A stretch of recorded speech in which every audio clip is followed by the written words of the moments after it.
광야의 학교에 들어가서 걸음마를 배웠습니다. 하나님께서 걸음마를 가르쳤습니다. 우리 어린아이들에게 걸음마를 가르쳤을 때 제일 먼저 가르치는 게 똑바로 걷는 법입니다. 똑바로 걷는 것. 똑바로 걷게 해요. 성경은 우리에게 누누이 이야기합니다. 여러분이 예수 그리스도와 함께 세례를 받고 새로운 생명으로 태어났으면 우리의 몸이 날마다 은혜 가운데 촉촉히 젖어야 할 것이고, 그리고 젖은 어린아이와 같은 우리를 예수 그리스도께서 손을 붙잡으시고 무엇을 가르쳐줘요? 걸음마를 가르쳐주신다는 거예요. 걸음마를 가르칠 때 좌로나 우로나 치우치지 않고 똑바로 걷도록 하는 것입니다. 근데 어렸을 때 걸음마를 제대로 가르쳐주지 않으면, 저는 이 취미가 악취미 가운데 하나가 아파트에 있으면서 이렇게 쭉 내려다봐요. 사람 걷는 모습이야. 한번 보세요. 다른 사람 자기가 어떻게 걷는가 생각 안 해보고 걸을 텐데 다른 사람 걷는 거 한번 보세요. 팔자걸음 걷는 사람도 있고, 안짝걸음 걷는 사람도 있고, 갈지자걸음 걷는 사람도 있고, 별별 사람 다 있어요. 그렇죠? 근데 신앙의 길을 걷는 모습도 똑같습니다. 어느 사람은 갈지자걸음 걸어요. 갈지자를 왜 걸까요? 한잔했기 때문에. 한잔했기 때문에. 왜 한잔했습니까? 세상에는 여러분과 나를 취하게끔 만드는 수많은 영들이 있지 않습니까? 그것이 돈일 수도 있고 학벌일 수도 있고 여러분과 나로 하여금 똑바로 길을 걷지 못하도록 하는 수많은 영의 탄 물들을 마시게끔 하여서 사람들 보면 갈지자 걸은 거예요. 이렇게 걷기도 하고 저렇게 걸어요. 그러나 여러분과 내가 예수 그리스도와 함께 진정으로 세례의 의미를 알고 새로운 신생의 의미를 안다고 한다면 하나님과 함께 한 걸음 한 걸음 길을 걷는 일에 대해서 관심을 쓰십시오 하는 거예요. 똑바로 걷는 일이에요. 근데 이제 어느 정도 잘 걸으면 그 다음에 어떤 사람들은 돈을 주고 또 어느 학교에 가지요? 여성분들 돈 주고 가는데요. 멋지게 걸으려면 차밍 스쿨이라는 거 들어보셨어요? 차밍 스쿨. 그죠? 똑바로 걷되 어떻게 걷는 거예요? 우아하게 걷는 거죠. 제가 왜 이런 일을 하느냐? 그리스도인의 삶은 마치 성경에 하면 걷는 것과 같다는 것이에요. 바람이 많이 불기 때문에 우리로 하여금 좌로나 우로나 치우치게끔 하고 우리로 하여금 좌로나 우로나 왔다 갔다 하게 하는데도 불구하고 똑바로 걸을 뿐만 아니라 나중에는 걷되 어떻게 가요? 매우 우아하게 걷는다는 거예요. 이런 사람들 우리 주위에 간혹가다 있습니다. 풍랑 때문에 시험 때문에 질환 때문에 너무너무 어려워요. 재산을 탕진하기도 하고 건강을 잃기도 하고 참으로 힘든 가운데 삽니다마는 주위에 있는 사람이 놀래요. 어떻게 저 사람은 감옥 속에서도 노래를 부를 수 있을까? 어떻게 인생을 다 탕진하고 가사를 다 탕진했음에도 불구하고 저렇게 힘든 가운데서 중환자실에서도 신앙의 길을 꼿꼿이 걷되 더 훌륭한 것은 어떻게 해요? 우아하게 걷는가? 히브리서 성경은 말하기를 이런 사람을 가리켜 세상이 감당치 못할 사람이다 그렇게 얘기해요. 오늘날 현대 그리스도인들 여러분과 저에게 필요한 것은 이런 강인한 그리스도인들이 필요할 때가 되었습니다. 서양 사람이 이걸 갖다 tough love라고 한다면 강인한 사랑이라고 얘기해요. 엄마가 아빠가 어렸을 때 힘들지만은 똑바로 길을 걷게 하는 것, 좌로나 우로나 치우치지 않게 하는 것. 근데 오늘 이 본문의 말씀 가운데 독특한 말씀이십니다. 묵상에 관한 것 아마 다 외우실 거예요. 자, 여호와의 율법을, 그는 여호와의 율법을 무엇하고? 즐거워하고 그 다음 주야로 묵상한다는 말이 있을 거예요. 근데 성경에는 우리가 흔히 생각하들 명상한다는 의미에서 묵상은 없습니다. 그 전에 개를 키워본 일이 있으십니까? 애완견 말고 토종개 있죠. 집안에서 기르지 않고 툇마루 밑에서 기르는 개들. 그렇죠? 옛날에는 개 이름 셋 중에 하나였어요. 쫑독구 메리.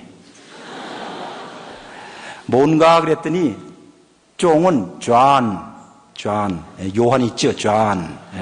이게 쫑으로 불렀고, 독구는 개를 갖다가 독구 하는 게 독구. 메리는 암컷은 다 메리였어요. 그래서 쫑독구 메리 중에 하나 다 이름 졌습니다. 근데 개들이 팻마루에서 이제 어른들이 식사를 하다가 오랜만에 고기를 먹고 고기 뼈다구를 던져주면 개가 얼마나 좋아합니까? 개가 가만히 쳐다봐요. 쳐다보다가 한 줌 안 주나 하다가 던져주면 그것을 갖고 꼬랑지를 치고 너무너무 좋아해요. 그리고 팻마루 속으로 들어갑니다. 아니면 저 마당 한복판에서 그 뼈다구를 놓고 예쁜 개의 앞발을 가지고 앞으로 뒤쳤다 앞뒤로 하다가 씹기도 하고 핥기도 하고 갈기도 합니다. 놀랍게도 성경에서 묵상이라는 말이 바로 그 뜻입니다. 근데 그 광경을 가만히 보면 개가 얼마나 즐거워하는지 몰라요. 너무나 즐거워서 꼬랑지를 치면서 야, 이보다 더 좋을 수는 없다고 정말 즐거워합니다. 그러나 그 개에게서는 먹는 일이 심각한 일이죠. 그렇잖아요. 단순히 장난 삼아서 하는 것이 아니라 자기 인생에 있어서, 인생인지 개생인지 몰라도 좌우간 개에 있어서 가장 중요한 것 먹는 것 아니겠어요? 그런데 먹는 일, 이것이 없으면 죽습니다. 그러나 어떠지요? 즐기지요. 오늘 이 설교의 제목이 뭔지 아세요?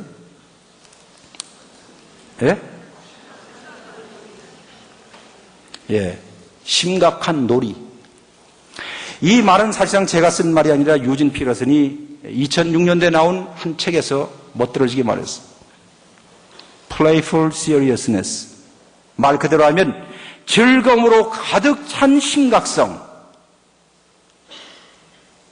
단순한 재미가 아니라 즐거움으로 가득 찬 진지함을 가지고 개가 내가 이것이 없으면 난 죽는다는 거예요. 이것이 내 인생의 가장 귀중한 것이다. 그러면서도 그걸 먹으면서 무엇을 잊지 않아요? 즐거움과 기쁨을 느끼는 것. 오늘 성경에서 히브리 성경의 시편 1장에서 말하는 주야로 주의 말씀을 못한다? 묵상이라는 말이 바로 그 뜻입니다. 그런데 이 말은 성경 가운데 또 달리 나와요. 이사야서 38장을 읽어보면 이런 말씀이 있습니다. 이사야서 38장 1절을 보면 14절을 보면 한번 들어보십시오. 나는 제비같이 학같이 지적이며 비둘기같이 못합니까? 슬피 운다 할 때 요 말이 히브리 말로 여기 묵상으로 번역된 하가라는 단어입니다. 하가. 다시 읽습니다. 나는 제비같이 학같이 지적이며 비둘기같이 하가합니다. 그래요. 그 다음 나의 눈이 쇠하도록 하늘을 쳐다봅니다. 여호와여 내가 압제를 받사오니 나를 돕는 자가 되어주소서. 이런 말입니다. 여기서 사용되고 있는 단어가 히브리 말로 하가라는 단어입니다. 저기에 슬피 운다 할 때. 그러면 이 뜻은 무엇인고 하니 여기 있는 한 시인이 그 다음 하나님 내가 지금 너무 어렵습니다. 내가 너무 힘듭니다. 하나님 나를 돕는 자가 되어주소서 하고 간절히 기도할 때 기도하는 모습, 하나님의 인도함을 간절히 사모하는 모습을 표현할 때 비둘기가 들판에서 구구구구 웁니다. 그렇게 얘기해요. 그때 사용한 것이 히브리어로 뭐라고요? 하가. 아까 개가 뼈다구를 핥고 씹고 먹는 것을 히브리어로 뭐라고요? 하가. 또 다른 구절에 이사야서 31장 4절을 보시면 이런 말이 있습니다. 사자가 먹잇감을 앞에다 놓고 씹어대면서 입맛을 다시면서 으르렁 될 때를 가리켜서 또 히브리 말로 하가라고 얘기해요. 하가. 자, 이제 세 가지 얘기했습니다. 동물만 얘기했어요. 제일 처음에 오죠? 개. 그 다음 비둘기. 그 다음 사자. 공통점이 있을 거예요. 개나 사자나 비둘기나 지금 자기 앞에 놓여있는 이 문제가 해결되지 아니하면 나는 죽습니다. 나는 아주 심각한 문제를 앞에다 놓는데 그것을 개가 씹고 핥고 먹고 씹어 먹듯이 주의 가르침, 주의 말씀을 내가 이렇게 묵상합니다. 그 뜻이라는 거예요. 그게 단순히 이렇게 앉아서 필이 꽂히는 대로 큐티한다는 뜻이 아니라 이거예요. 이 말씀이 우리에게 가르쳐 주는 거예요. 이것을 가르쳐서 심각한 즐거움입니다. 즐거운 심각한 놀이. 개가 앞에 있는 뼈다구를 놓고 이것이 없으면 나는 죽는다는 그러면서도 가장 즐겁게 먹는 것처럼 심각한 그리스도인들은 신앙생활 자체가 하나님의 가르침이 없이는 나는 어떻게 해요? 죽습니다. 하나님 이 입맛, 하나님의 가르침이 없이는 내가 좌로나 우로나 치우칠 수밖에 없습니다. 주여, 내가 주의 가르침을 이렇게 생각하오니 나에게 오셔서 나를 인도하여 주옵소서 하는 것이에요. 이게 무슨 의미라고요? 그게 묵상의 원래 뜻입니다. 묵상. 그러니까 마음적으로 느끼는 것이 아니라 하나님, 내가 이 뼈를 핥기도 하고 갈기도 하고 씹기도 하여서 근데 개들을 보면 하루아침에 하진 않지요. 먹고 두었다가 또 와서 앞으로 뒤로 제쳤다가 하면 며칠 있으면 씨도 보이지 않게 다 먹습니다. 그리스도인들이 이 세상을 사는 방식 가운데 가장 중요한 것이 바로 이렇다는 것이에요. 자, 성경에서 이렇게 하가라는 말을 통해서 그리스도인들이 길을 걸어가면서 기도할 뿐만 아니라 못하지요? 말씀을 씹어먹는 사람들. 근데 주위에는 아까 누가 있어요? 악인들, 죄인들, 오만한 자들이 있다는 거예요. 결국 이 신앙의 장이라는 것은, 신앙의 장소라는 것은 철저하게 우리로 하여금 좌로나 우로나 치우치게 할 수 있는 수많은 어려움 가운데서 한복판에서 신앙생활을 하기 때문에 이것은 장난입니까? 아닙니까? 장난이 아니라는 것이에요. 신앙은 결코 장난이 아닙니다. 그런데 우리에게 가르친 놀라운 것은 이 사람은 이 신앙생활을 못하게 한다는 거예요. 인생 최고의 즐거움으로 삼는 사람이라는 거예요. 이 히브리 말 가운데 아주 독특한 게 있어요. 이 말을 그대로 표현하면 그는 여호와의 가르침을 인생 최대의 즐거움으로 여기는 사람입니다. 그렇게 얘기해요. 인생 최대의 즐거움으로 삼는 사람입니다. 그거 먹는 재미요. 다른 재미가 아니라. 시인이 말하고 있는 행복이라는 것은 이런 의미에서 에덴 동산에서 행복도 아니고 천당에서 행복도 아니고 에덴의 동쪽 분당에서 사는 우리 그리스도인들에게 좌로나 우로나 치우치지 않냐고 똑바로 걷되 우아하게 걷는 길에 대해서 이야기를 합니다. 왜냐하면 여러분과 저는 다 하나님에 의해서 걸음마를 지금 배우고 있는 사람들이기 때문입니다. 걸음마를 배우는 거예요. 자, 손 한번 들어보세요. 내가 걷는데 내 인생 가운데 한 80%는 취해서 좌로나 우로나 갈지자 걸음을 걸었습니다 하는 사람 한번 손 들어보세요. 솔직하게. 예? 예. 그래서 우리는 날마다 길을 걷는 일에 대해서 생각해 보십시오. 무엇이 많이 분다고요? 무엇이 많이 불어요? 바람이 많이 분다는 거예요. 그런데 바람이 부는 것도 봐도 가장 가까운 데서 부는 바람들이 제일 셉니다. 욥이 경우만 보아도 욥이 가장 힘들었을 때 그로 하여금 마지막 순간에 넘어갈도록 하는 유혹의 이야기는 어디로부터 왔지요? 자기 아내로부터 왔습니다. 항상 바람은 바깥에서부터 부는 것이 아니라 어디서부터요? 안에서부터 불어요. 그리고 가장 가까운 데서 들려오는 소리가 유혹의 소리일 수 있다는 것입니다. 욥의 아내가 뭐라고 하죠? 하나님을 저주하고 죽으십시오.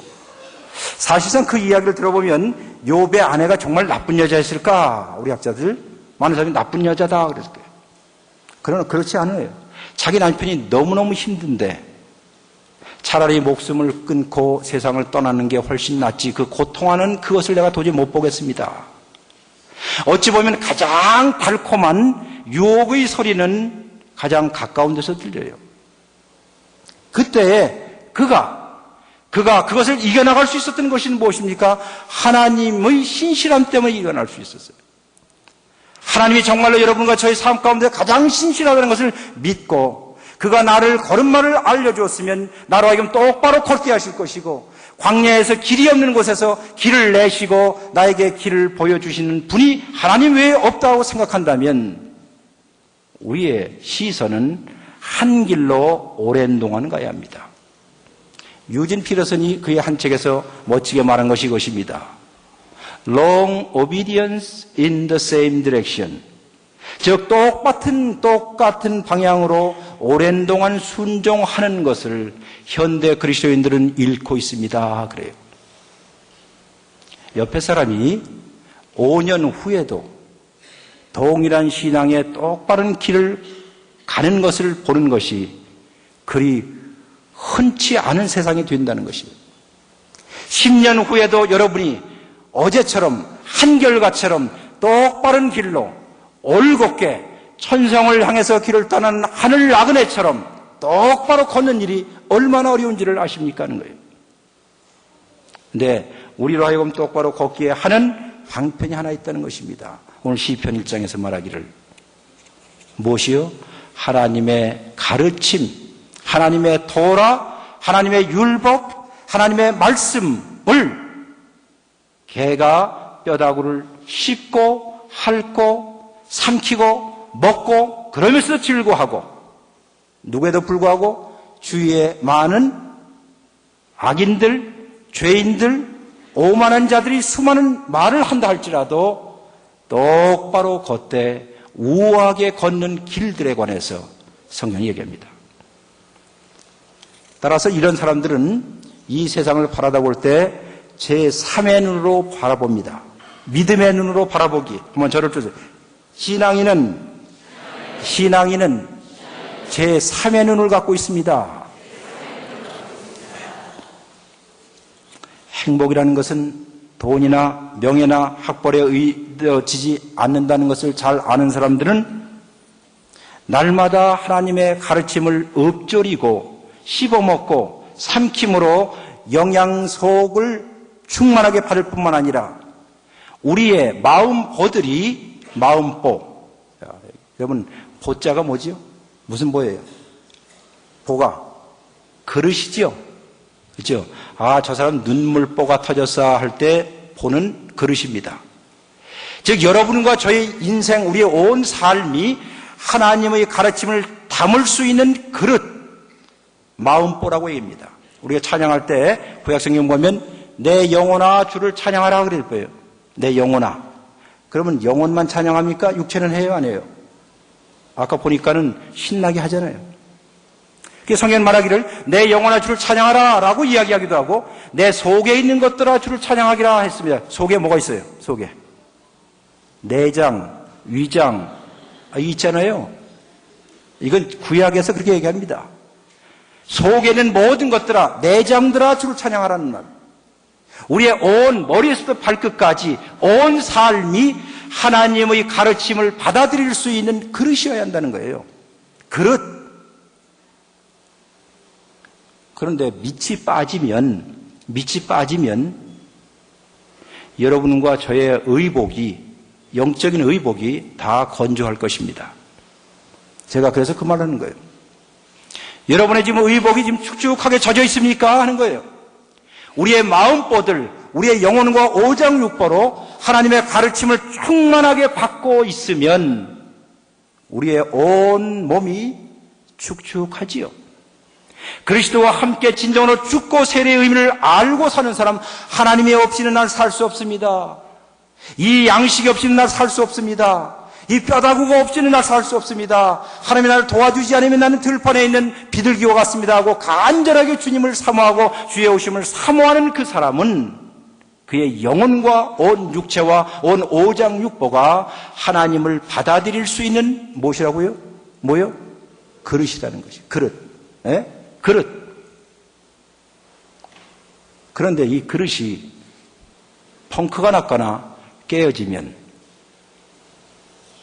여러분과 저의 옷은 다 건조할 거예요. 초대교회 교인들이 그들의 별명이 있었습니다. 별명. 다른 사람들이 초대교회 교인들을 가리켜서 말하기를 이 도에 행하는 자들이요 그랬습니다. 자, 무슨 도자지요?